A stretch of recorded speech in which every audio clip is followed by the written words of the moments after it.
Hello student, chemistry की online class में आपका स्वागत है। आज का हमारा टॉपिक है केमिस्ट्री की प्रश्न बैंक के लेसन नंबर 2 से क्वेश्चन नंबर 11 के आंसर को समझना। तो चलिए शुरू करते हैं। तो हमारा क्वेश्चन है, क्या कारण है कि तापक्रम में वृद्धि से गैस द्रव में कम विलय होती है। इसका मतलब ये पूछ रहा है कि जैसे हम तापमान बढ़ाते हैं तो जो गैसें होती है वो द्रव में कम विलय होती है, मतलब उसकी घुलनशीलता कम हो जाती है, वो कम घुलती है। ठीक है ना। तापमान बढ़ाने पर गैसें द्रव में कम घुलती है, ऐसा क्यों होता है। ठीक है ना।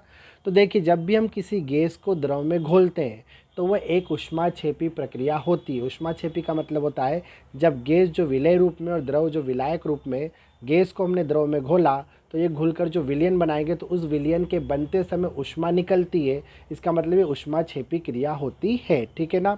और ऊष्माक्षेपी क्रिया इस वजह से क्या होगा कि जब उत्क्रमणीय अभिक्रिया होती है, देखो गैस द्रव में घुलेगी और विलयन बनाएगी तो ये अग्र अभिक्रिया होगी, लेकिन विलयन में से जब गैस द्रव से अलग होगी तो ये होगी पश्च अभिक्रिया। ठीक है ना।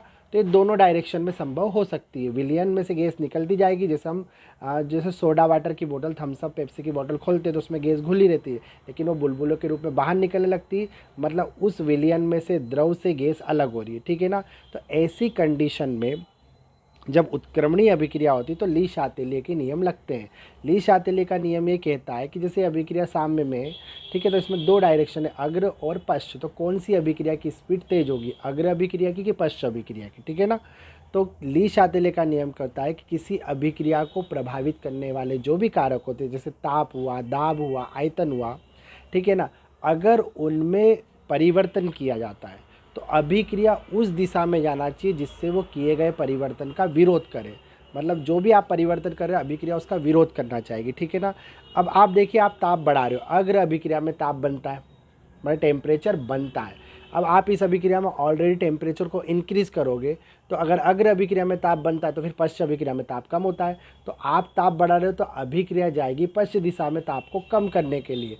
इसी वजह से अगर पश्च अभिक्रिया में होता क्या है, विलयन में से द्रव के अंदर से गैस बाहर होने लगती है, मतलब उसकी विलेयता कम होने लगती है। ठीक है। तो अब हम इसको एक बार पढ़ लेते हैं। गैसों की द्रव में घुलने की प्रक्रिया एक ऊष्माक्षेपी क्रिया है।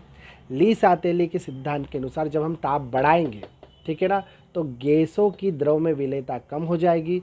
इस अभिक्रिया के अंदर ली शातिल्य का निम्न अभिक्रिया में ताप बढ़ाने पर मतलब तापक्रम में वृद्धि से अभिक्रिया पश्च दिशा में चले जाएगी, जिससे विलेयता कम हो रही है। ठीक है। तो उम्मीद है आप इसका आंसर समझ गए होंगे। हम मिलते हैं अगले वीडियो में अगले टॉपिक के साथ। तब तक आप पढ़ते रहिए। Best of luck for your exam.